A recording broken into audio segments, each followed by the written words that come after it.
शीतला करे सबके हितला।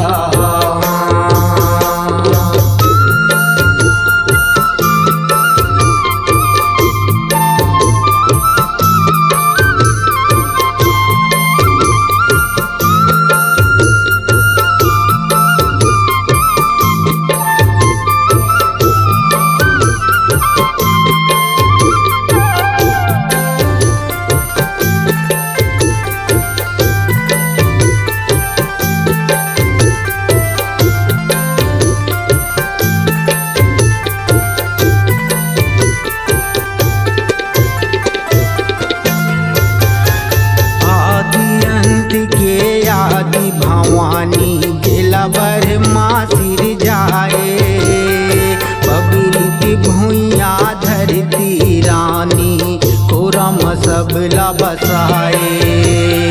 कोरम सबला बसाए हो माया कोरम सबला बसाए।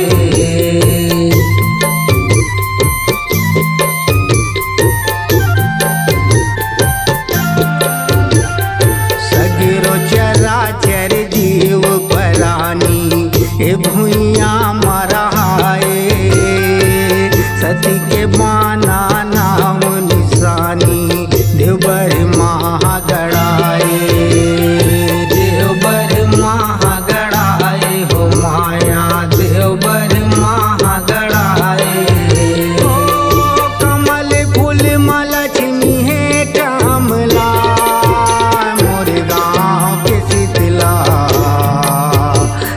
सबके हितला।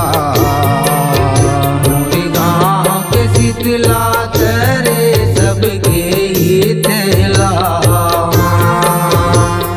गाँव के शीतला करे सबके हितला।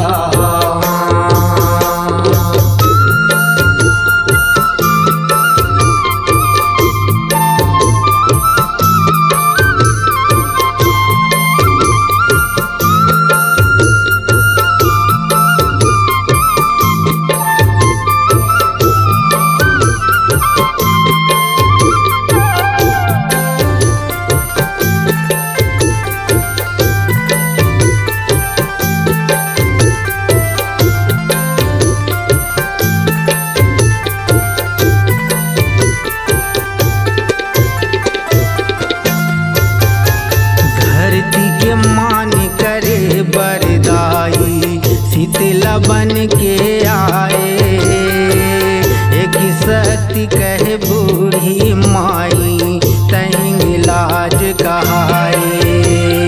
तहिंग लाज कहाए हो माया तहिंग लाज कहाए।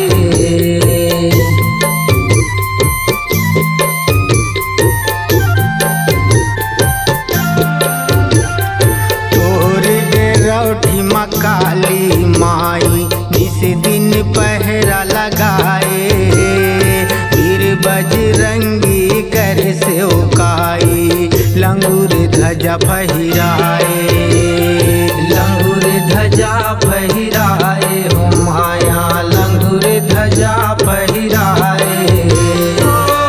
सगिरी पार शीतल शीतला मोर गाँव के शीतला करे सबके हितला। गाँव के शीतला करे सबके हितला। गाँव के शीतला करे सबके हितला।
ठाकुर देव मारा आए, ठाकुर देव माँ भारा मींजे, तब तोर गाँव बनाए, तब तोर गाँव बनाए हो माया, तब तोर गाँव बनाए।